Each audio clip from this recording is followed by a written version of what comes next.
चाणक्य नीति प्रथम अध्याय। ईश्वर प्रार्थना। तीनों लोक स्वर्ग पृथ्वी पाताल के स्वामी भगवान विष्णु के चरणों में शीश नवाकर प्रणाम करके अनेक शास्त्रों से अद्भुत राजनीति के संकलन का वर्णन करता हूँ। चाणक्य यहाँ राजनीति के संबंध को विचारों के प्रतिपादन के समय कार्य के निर्वाचन समाप्ति के भाव से कहते हैं कि मैं कौटिल्य सबसे पहले तीनों लोकों के स्वामी भगवान विष्णु को सिर नवाकर प्रणाम करता हूँ। इस पुस्तक में मैंने अनेक शास्त्रों से चुन चुनकर सब राजनीति की बातें एकत्रित की है। यहाँ मैं इन्हीं का वर्णन करता हूँ। चाणक्य विष्णुगुप्त के लिए कौटिल्य का संबोधन इनके कूटनीति में प्रवीण होने के कारण प्रयोग किया गया है। यहाँ एक तथ्य है कि चाणक्य की नीति राजा एवं प्रजा दोनों के लिए ही प्रयोग किए जाने के लिए थी। राजा के द्वारा निर्वाह किए जाने वाला प्रजा के प्रति धर्म ही राजधर्म कहा गया है और प्रजा द्वारा राजा अथवा राष्ट्र के प्रति निर्वाह किया गया धर्म ही प्रजा धर्म कहा गया है। इस धर्म का उपदेश ही नीति वचन के रूप में निर्वाचन पूर्ण ही इसी आशय से प्रारंभ में मंगलाचरण के रूप में विष्णु की आराधना से कार्यरत किया गया है। अच्छा मनुष्य कौन है?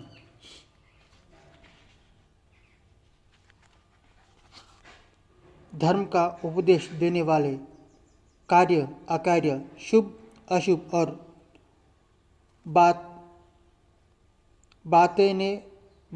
बताने वाले इस नीति शास्त्रों को पढ़कर जो सही रूप में इसे जानता है वही श्रेष्ठ मनुष्य है। इस नीति शास्त्रों में धर्म की व्याख्या करते हुए क्या करना चाहिए, क्या नहीं करना चाहिए, क्या अच्छा है, क्या बुरा है इत्यादि ज्ञान का वर्णन किया गया है। इसका अध्ययन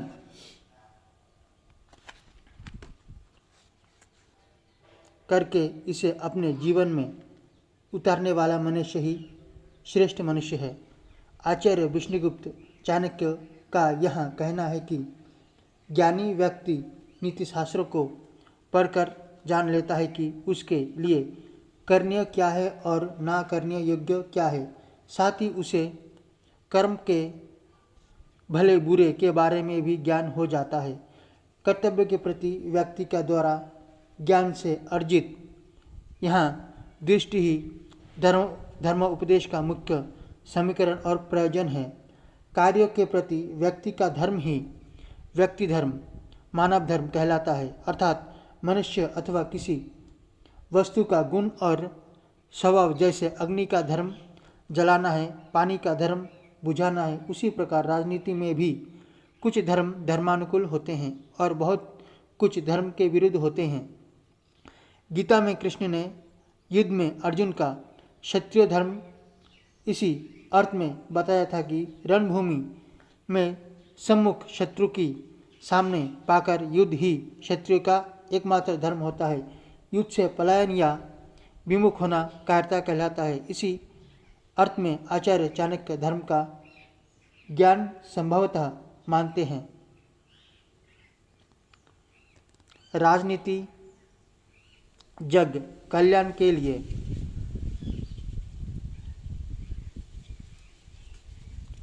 मैं चाणक्य लोगों की भलाई की इच्छा से अर्थात लोक हितार्थ राजनीति के उस रहस्य वाले पक्ष को प्रस्तुत करूँगा जिसे केवल ज्ञान लेने मात्र से ही व्यक्ति स्वयं को सर्वज्ञ समझ सकता है। स्पष्ट है कि राजनीति के विद्वान अपनाना उतना महत्वपूर्ण नहीं जितना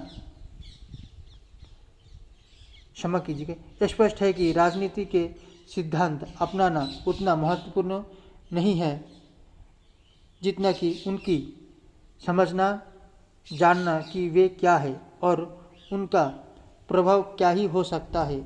इसलिए उनके नीति शास्त्रों का पारायण करने वाला व्यक्ति राजनीति का पंडित हो जाता है। इसलिए आत्मा कल्याण ही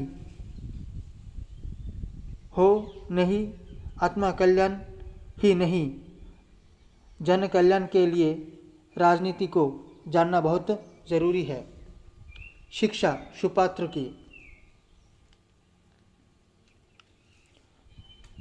मूर्ख शिष्य को पढ़ाने से, उपदेश देने से, दुष्ट स्त्री का भरण पोषण करने से तथा दुखी लोगों का साथ करने से विद्वान व्यक्ति भी दुखी होता है।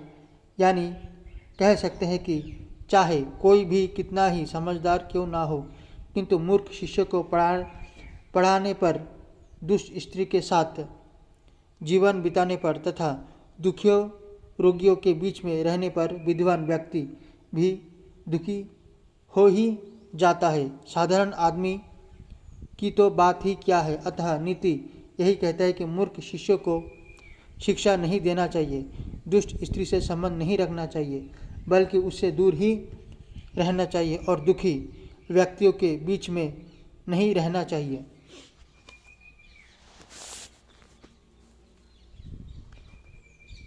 हो सकता है ये बातें किसी भी व्यक्ति को साधारण या सामान्य लग सकती है, लेकिन यदि इन पर गंभीरता से विचार किया जाए तो यहाँ स्पष्ट है कि शिक्षा या सीख उसी व्यक्ति को देनी चाहिए जो उसका सुपात्र हो या जिसके मन में इन शिक्षाप्रद बातों की ग्रहण करने की इच्छा हो।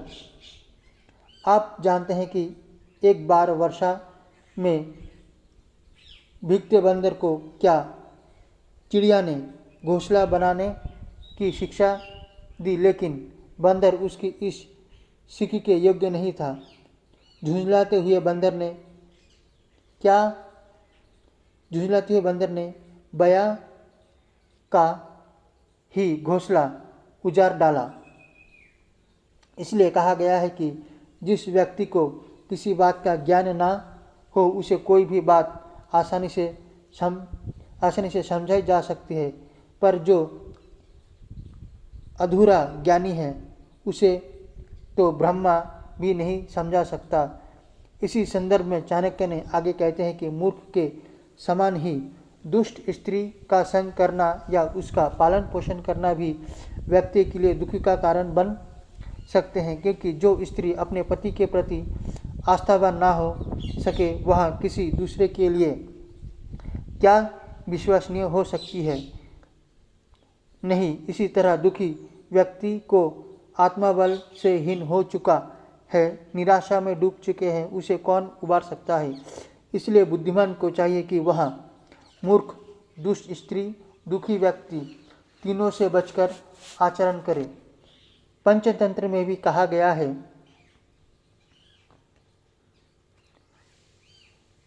जिसके घर में माता ना हो और स्त्री व्यभिचारिणी हो उसे वन में ही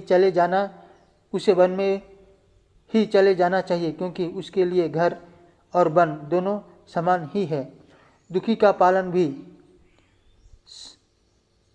संतापकारक ही होता है।